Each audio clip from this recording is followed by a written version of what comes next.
Family ഡോക്ടറും കാത്തുവിൻ്റെ professor കൂടി ആയതുകൊണ്ട് ജെയിംസിന് ചെത്തിമറ്റംകാരെ വലിയ കാര്യമാണ്. ജുവൻ എന്തായി? സൈമൺ അവനനുകൂലമായി എന്തേലും ചെയ്യുന്നുണ്ടോ? കാര്യങ്ങൾ ഇതിനോടകം തന്നെ എല്ലാവരും അറിഞ്ഞിരുന്നു. പെട്ടെന്ന് കാത്തുവിന് ഇങ്ങനെ ഉണ്ടാവാനുള്ള കാരണം പറയുന്നതിനൊപ്പം ഇതും പറയേണ്ടി വന്നു ജോണിന്. ഇല്ല, ഞാൻ ശ്രമിച്ചാൽ പോലും സൈമൺ അതിന് ശ്രമിക്കില്ല. നരകിച്ച് തീരണം അവൻ. അതിന് വേണ്ടതൊക്കെ ഞാൻ ചെയ്യുന്നുണ്ട്. ജോണിൽ പെട്ടെന്ന് പൈശാചിക ഭാവം നിറഞ്ഞതും ജെയിംസ് ഒന്ന് അമ്പരന്നു. സൗമ്യനായി സംസാരിക്കുന്ന ജോണിനെ മാത്രം പരിചയമുള്ളത് കൊണ്ടാവണം. എൻ്റെ മോനെ പോലെയാ, അല്ല എൻ്റെ മോനായി തന്നെയാ ഞാൻ ജുവനെയും വളർത്തിയത്. എൻ്റെ ജെറിയേക്കാൾ സ്നേഹമായിരുന്നടോ എനിക്കും അവൾക്കും ജുവനോട്. പക്ഷെ അവൻ സ്വത്തിനു വേണ്ടി ചോദിച്ചിരുന്നെങ്കിൽ കൊടുത്തേനടോ ഞാൻ അവന്. ഈ കാലയളവിൽ ഞാൻ സമ്പാദിച്ചത് അത്രയും കൊടുത്തേനെ. എൻ്റെ കുഞ്ഞിനെ മാത്രം തന്നാൽ മതിയായിരുന്നു. ഒരിറ്റ് ജീവനെങ്കിലും ഇട്ട് ജോൺ മുഖംപൊത്തി നിസ്സഹായനായി ചെയറിൽ ചാഞ്ഞിരുന്നു. വെറുതെ വിടില്ല ഞാനവനെ. ചെയ്തത് അത്രയും ക്രൂരതയാ.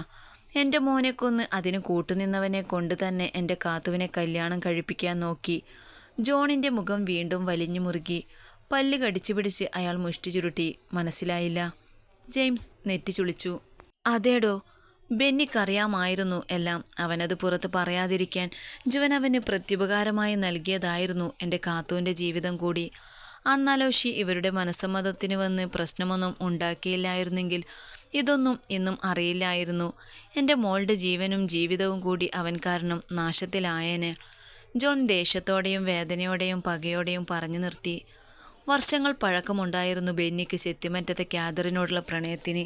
പക്ഷേ പല വഴികൾ കണ്ടെത്തിയെങ്കിലും പല രീതിയിൽ ജെറിയോടും ജുവനോടും പറയാൻ ശ്രമിച്ചെങ്കിലും ശക്തമായ നിലക്ക് തന്നെയായിരുന്നു അവരുടെ എതിർപ്പവർ പ്രകടിപ്പിച്ചത്.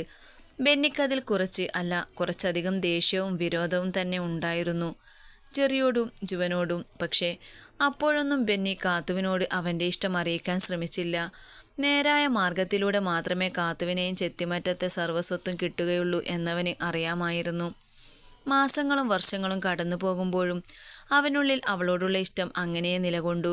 അതിനാൽ തന്നെ അവളെ സ്വന്തമാക്കാനുള്ള പല വഴിയും അവൻ തിരഞ്ഞുകൊണ്ടേയിരിക്കുകയായിരുന്നു. അപ്പോഴാണ് ജെറിയെ ചെത്തിമറ്റത്ത് നിന്നും പുറത്താക്കിയ വിവരം ബെന്നി അറിയുന്നത്.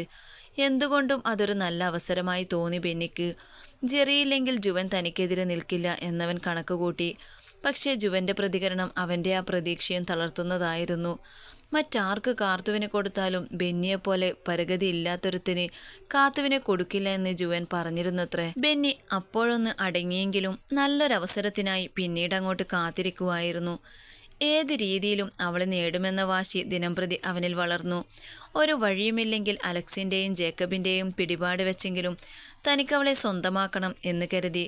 അങ്ങനെ കാത്തിരിക്കുമ്പോഴാണ് തികച്ചും അപ്രതീക്ഷിതമായി ബെന്നി ചെത്തിമറ്റത്തെ ജുവൻ്റെ നീക്കം അറിയുന്നത്. ജുവൻ ജെറിയെ കൊല്ലാനേൽപ്പിച്ച ഗുണ്ടയുമായി ബെന്നിക്ക് അടുപ്പമുണ്ടായിരുന്നതിനാൽ തന്നെ കൊട്ടേഷൻ കിട്ടിയപ്പോൾ തന്നെ ബെന്നിയെ അയാൾ വിവരമറിയിച്ചു. ബെന്നിക്ക് കിട്ടിയൊരു തുറുപ്പുചീട്ടായിരുന്നു അത്. എല്ലാം കാത്തുവിനെ താൻ അറിയിക്കും എന്ന ഭീഷണിയിൽ നിനക്ക് വേണ്ടതെന്തു ഞാൻ നൽകും എന്നൊരു വാഗ്ദാനം ജുവൻ ബെന്നിക്ക് തിരികെ നൽകി. പിന്നെ എല്ലാം ജുവൻ്റെ തിരക്കഥ പ്രകാരം അരങ്ങേറിയ നാടകമായിരുന്നു. ജുവൻ്റെ പപ്പയുടെ കൂട്ടുകാരൻ്റെ മകനാണെന്നും താനും അവനുമായി വർഷങ്ങളുടെ ബന്ധമാണെന്നും ജെറി മരിച്ചതിൽ തുടർന്നുള്ള മാനസിക നില പോലും കണക്കിലെടുക്കാതെ ബെന്നി അവൾക്കായി വന്നു എന്നും പറഞ്ഞു. അവനെ എല്ലാവർക്കും മുന്നിലും കൊണ്ടുവരികയായിരുന്നു. അറിയാതെ പോയി. കൂടെ നിന്ന് ചതിച്ചവൻ്റെ ചതി മനസ്സിലാക്കാതെ പോയി താനും തൻ്റെ മക്കളും. ജോൺ ദുഃഖഭാരത്താൽ മുഖം കുനിച്ചു. എല്ലാം കേട്ടുകൊണ്ടിരുന്ന ജെയിംസ് മറുപടി പറയാനൊന്നുമില്ലാതെ അങ്ങനെ ഇരുന്നതേയുള്ളൂ. നിങ്ങൾ പോവൂലേ, അതോ ഞങ്ങളും വരണോ? വേണ്ടടാ, ഞാൻ കൊണ്ടാക്കിയേക്കാം. ബുള്ളറ്റ് റൈസ് ചെയ്ത് കടുത്ത മുഖത്തോടെ മുന്നോട്ട് നോക്കിയിരിക്കുന്ന അലോഷിയെ നോക്കി പാർത്തിയോടത് പറയുമ്പോൾ സായൂജിൻ്റെ മുഖം നന്നേ താഴ്ന്നിരുന്നു. കേട്ട കാര്യങ്ങളിൽ അവൻ്റെ ഉള്ളവും ഒലിഞ്ഞു പോയിരുന്നു. സ്വന്തം കൂടപ്പിറപ്പിനാൽ മരണപ്പെട്ടവനായിരുന്നു ജെറി. എന്നിട്ടും അവനെ കൊന്നതിൻ്റെ കുറ്റം താൻ മറ്റൊരുവളിലേക്ക് ചാർത്തി. പാർത്തി പറഞ്ഞറിയാമായിരുന്ന അന്നയെക്കുറിച്ച്, അവളുടെ അവസ്ഥയെക്കുറിച്ച്. എന്നിട്ടും കേവലം ഒരു സംശയത്തിൻ്റെ പേരിൽ താനും കൂടി ചേർത്തവളെ വേദനിപ്പിച്ചു. സായൂജിന് ഹൃദയത്തിലെന്തോ ഭാരം ഇരിക്കുന്ന പോലെ തോന്നി. ഇന്നിപ്പോൾ മായയെ ഡിസ്ചാർജ് ചെയ്യുന്നതിന് വേണ്ടി വന്നതാണ് പാർത്തിയും അലോഷിയും. വന്നപ്പോൾ തന്നെ ദേഷ്യത്തോടെ നിൽക്കുന്ന അലോഷിയെ കണ്ടെങ്കിലും അതൊന്നും ഉള്ളതായതുകൊണ്ട് മൈൻഡ് ചെയ്തിരുന്നില്ല. ഡിസ്ചാർജ് പ്രോസസ്സൊക്കെ കഴിഞ്ഞ് കാറിൽ അവരുടെ സാധനങ്ങൾ എടുത്തു വെക്കുന്നത് വരെ പാർത്തിയും ഒന്നും മിണ്ടുന്നില്ലെന്ന് പിന്നെയാണ് ശ്രദ്ധിച്ചത്. അന്നയെയും കൊണ്ടുവന്നില്ല. ഇന്നലെ രാത്രി കൊണ്ട് ചെന്നാക്കുന്നത് വരെ നാളെ വരുമെന്ന് പറഞ്ഞിരുന്നവൾ അല്ലേ? ഒക്കെ കൂടി മനസ്സിൽ കടന്നു കൂടിയതുമാണ് പാർത്ഥിയോട് അന്നയുടെ വിവരം തിരക്കിയത്. അതിന് അലോഷ്യയുടെ മറുപടിയിൽ പകച്ചു പോയിരുന്നു. എന്നാത്തിനാ അവളെ കൊണ്ടുവരുന്നത്? വീണ്ടും അവളെ നോവിക്കാനോ? ചെയ്യാത്ത തെറ്റിൻ്റെ പേരിൽ കുറേ ആയില്ലേ നീയും നിന്റെ ആത്മാർത്ഥ സുഹൃത്തും കൂടി അവളെ ഇട്ട് പരീക്ഷിക്കുന്നു. ഇനിയും അവളെ നിങ്ങൾക്ക് മുന്നിൽ ഇട്ടു തരില്ല. ഒന്നും പറയാണ്ട് പെട്ടെന്നൊരു നാൾ അവളുടെ അടുത്തേക്കൊരു കുഞ്ഞിനെ എത്തിക്കുക. എന്നിട്ട് അവൾ അതുമായി പൊരുത്തപ്പെട്ടപ്പോൾ അവളുടെ ജീവൻ തന്നെ ആ കുഞ്ഞിനാലാണെന്ന് കണ്ടപ്പോൾ വീണ്ടും അതിനെ അവളിൽ നിന്ന് അകറ്റുക. മതി, നിങ്ങൾ ചെയ്തിടത്തോളം മതി. ഇനി നീയോ അവളോ ഒന്നിൻ്റെ പേരിലും അന്നയുടെ മുന്നിലേക്ക് വരരുത്. അലോഷ്യ അത്രയും ദേഷ്യത്തോടെ ആയിരുന്നു അത് പറഞ്ഞത്. ശരിക്കും അപ്പോഴാണ് സായുജ് പാർത്ഥിയുടെ കണ്ണിലെ ദേഷ്യവും കാണുന്നത്. ആദ്യമൊന്നും ചോദിച്ചിട്ട് മറുപടി പറഞ്ഞിരുന്നില്ല അവൻ. പിന്നെയും ചോദിച്ചപ്പോൾ പറഞ്ഞു, ജെറിയുടെ മരണത്തിന് പിന്നിലെ കാരണം കുഞ്ഞിയുടെ എന്താവശ്യത്തിനും അടികൂടാതെ വിളിക്കാം. അത്രയും പറഞ്ഞ് വണ്ടി കുതിച്ചിലൂടെ മുന്നോട്ടെടുത്തിരുന്നു അലോഷി. സായുജ് ഇരുവരും പോകുന്നത് നോക്കി നിന്നു. ശേഷം കോ ഡ്രൈവിംഗ് സീറ്റിൽ ചാരി കണ്ണടച്ച് കിടക്കുന്ന മായയെയും അവളുടെ മടിയിലിരുന്ന് മയങ്ങുന്ന സേറയെയും നോക്കി കാറ് പതിയെ മുന്നോട്ടെടുത്തു. പാർത്ഥി പറഞ്ഞറിഞ്ഞ കാര്യങ്ങൾ മായയോട് പറയണം. പക്ഷേ ഇപ്പോൾ വേണ്ട. അന്നെ അവൾ തെറ്റിദ്ധരിച്ചതാണെന്നറിഞ്ഞാൽ ചിലപ്പോൾ താങ്ങാൻ കഴിഞ്ഞെന്ന് വരില്ല അവൾക്ക് ആ കുറ്റബോധം. അന്നയുടെ നിരപരാധിത്യം മായയ്ക്ക് മുന്നിൽ തുറന്നു കാട്ടണമെന്ന് വിചാരിക്കുമ്പോഴും അവളുടെ അവസ്ഥ മുന്നിൽ കണ്ട് സായുജിന് സ്വാർത്ഥനായി ചിന്തിക്കാനേ കഴിഞ്ഞിരുന്നുള്ളൂ. ശരിക്കും പാച്ചുവിനോട് അന്നമ്മക്ക് പ്രണയം തോന്നിയത് എപ്പോഴാ? തൊടിയിലെ ചെടികൾക്ക് ദേവി വെള്ളമൊഴിക്കുന്നതും വളമിടുന്നതും സൂക്ഷ്മമായി നോക്കി നിന്ന അന്ന പത്മയുടെ ചോദ്യത്തിൽ കണ്ണുവിടർത്തി അവനെ നോക്കി. ദേവിയും തലനിവർത്തിയൊന്ന് നോക്കി. ശേഷം ഒന്ന് നിശ്വസിച്ച് പണി തുടർന്നു. എന്തിനാ ഇത്രയും എക്സ്പ്രഷൻ ഇടുന്നേ? കൂടുതൽ വിശദീകരിക്കുകയൊന്നും വേണ്ട. ജസ്റ്റ് ആ ഒരു ഇൻസിഡൻറ്റ് പറയണം എന്നേ ഉള്ളൂ. പത്മ കയ്യിലിരുന്ന ക്യാരറ്റ് കടിച്ചുകൊണ്ട് അവളുടെ മുന്നിൽ വന്നു നിന്നു. അറിഞ്ഞിട്ടിപ്പോ നിനക്കെന്തിനാ? ഒരു കാര്യമുണ്ടെന്ന് കൂട്ടിക്കോ. അന്ന അവനെ സംശയദൃഷ്ടിയോടെ കൂർപ്പിച്ചു നോക്കിയതും ചെക്കൻ മുഴുവൻ പല്ലും കാണിച്ചൊന്ന് ഇളിച്ചു കൊടുത്തു. പറയന്നമ്മോ, എപ്പോഴാ പാച്ചുവിനോട് പ്രണയം തോന്നിയേ? ആദ്യമായി ചേർത്ത് പിടിച്ചപ്പോൾ ആണോ അതോ കിസ് ചെയ്തപ്പോഴോ? അതുമല്ലേല് അന്നമ്മയുടെ കുറവുകളിൽ ചേർത്ത് നിർത്തിയപ്പോഴാവും. ഏതിലാ അന്നമ്മ പാർത്ഥിപനിൽ മൂക്കും കുത്തി വീണത്? പറ. അയ്യാ, അവൻ്റെ സംശയം കേട്ടില്ലേ? കിന്നിരിക്കാതെ ഒന്ന് മാറി നിൽക്കട ചെക്ക. ചെക്കൻ കൊഞ്ചിക്കൊണ്ട് ചോദിച്ചതും അന്ന അവനെ പുച്ഛിച്ച് മുന്നോട്ട് നടന്നു. അവനോട് പുച്ഛിച്ച് വിട്ടെങ്കിലും അവൻ്റെ ചോദ്യം അവളിൽ തങ്ങി നിന്നു. രാത്രി ഭക്ഷണം കഴിക്കുമ്പോഴും അന്ന സൈലൻ്റായിരുന്നത് ശ്രീദേവി ശ്രദ്ധിച്ചിരുന്നു. അന്ന ഈ വീട്ടിലേക്ക് വന്നിട്ടിപ്പോൾ ദിവസം 4 കഴിയുന്നു. ഈ ദിവസങ്ങളിലൊക്കെയും അവളിൽ പാർത്ഥിയുടെ വീട്ടുകാർ ഉണ്ടാക്കിയെടുത്ത മാറ്റങ്ങൾ ചെറുതല്ല. പക്ഷേ ഇന്നിപ്പോൾ അവൻ്റെ ചോദ്യം അവളിൽ വല്ലാതെ വീർപ്പ് മുട്ടിക്കുന്നത് പോലെ, അവളുടെ കുറവുകൾ വീണ്ടും കൺമുന്നിൽ തെളിയുന്നത് പോലെ. അന്ന അസ്വസ്ഥതയോടെ മിഴികൾ അടച്ചു തുറന്നു. നേരെ നോക്കിയത് അവളെ തന്നെ നോക്കിയിരിക്കുന്ന ദേവിയെയാണ്. എന്തു പറ്റി? ഒന്നുമില്ല. അവൾ കണ്ണു ചിമ്മി വേഗം കഴിച്ചെഴുന്നേറ്റു. ഇന്ന് തന്നെ പാർത്ഥിയോട് സംസാരിക്കണം എന്നവൾ തീരുമാനിച്ചു. പക്ഷേ അവൻ വരുമ്പോൾ രാത്രി ആവില്ലേ? എത്ര രാത്രിയായാലും ഇന്ന് പാർത്ഥിയെ കണ്ടേ മതിയാകൂ തനിക്ക്, അന്ന മനസ്സിലുറപ്പിച്ചു. നിന്നെ കാണാൻ ഏതോ ഒരു കുട്ടി വന്നു നിൽക്കുന്നു. ബെഡ് റെസ്റ്റിൽ ചാരി കണ്ണടച്ചിരുന്ന മായ ഊമയുടെ ശബ്ദത്തിൽ കണ്ണു തുറന്നു നോക്കി. കണ്ണുകൾ ഒരു വേള ചുവരിൽ തൂക്കിയിട്ടിരുന്ന ക്ലോക്കിലേക്ക് നീണ്ടു. സമയം 11:30 കഴിഞ്ഞിരിക്കുന്നു. ഈ നേരത്ത് ഇതാരാ? പുറത്തെ ഇരുട്ടിൽ മിഴികൾ ചലിപ്പിക്കുന്നതിനൊപ്പം മായ മനസ്സിൽ കരുതി. പുതിയ ബെഡിൽ നിന്ന് എഴുന്നേറ്റ് ബെഡിന് താഴെയിട്ടിരുന്ന ചെരുപ്പണിഞ്ഞു. ശേഷം കട്ടിലിൽ കിടക്കുന്ന സേറയുടെ സൈഡിൽ 2 പില്ലോ എടുത്തു വെച്ചവൾ പുറത്തേക്ക് നടന്നു. ഹോസ്പിറ്റലിൽ നിന്ന് വന്നതിന് ശേഷം ഇന്നാണ് വേദനയെല്ലാം ഒന്ന് കുറഞ്ഞത്. കുറച്ചു മുന്നേ സായുജ് വിവരം തിരക്കി തിരികെ പോയതേ ഉള്ളൂ. പിന്നെ ആരാ? ഓർത്തുകൊണ്ടവൾ ഹാളിലേക്ക് വന്നതും അവിടെ സെറ്റിയിലിരിക്കുന്ന ആളെ കാണെ അവളുടെ നെറ്റി ചുളിഞ്ഞു. നിമ്മിച്ചേച്ചി. നനഞ്ഞൊട്ടിയതുപോലുള്ള ഡ്രസ്സും അലങ്കോലമായ മുടിയുമായി ക്ഷീണിച്ച രൂപത്തോടെ സെറ്റിയിലിരിക്കുന്ന നിമ്മിയെ കാണെ മായയുടെ നെറ്റിയിൽ കൂടുതൽ വരകൾ വീണു. നിമ്മി, അതും ഈ നേരത്ത്. മായയുടെ ശബ്ദം കേട്ടതും നിമ്മി ഇരുന്നിടത്തു നിന്നും എഴുന്നേറ്റു.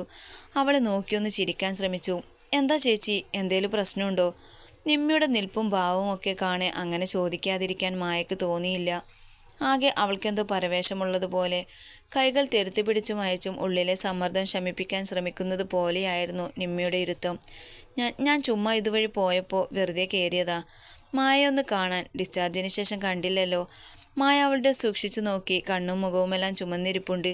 വീങ്ങിയിരിക്കുന്ന കൺപോള അവളുടെ അത്ര നേരത്തെ കണ്ണുനീർ മായയ്ക്ക് മുന്നിൽ കാണിച്ചു കൊടുക്കുന്നത് പോലെ തോന്നി.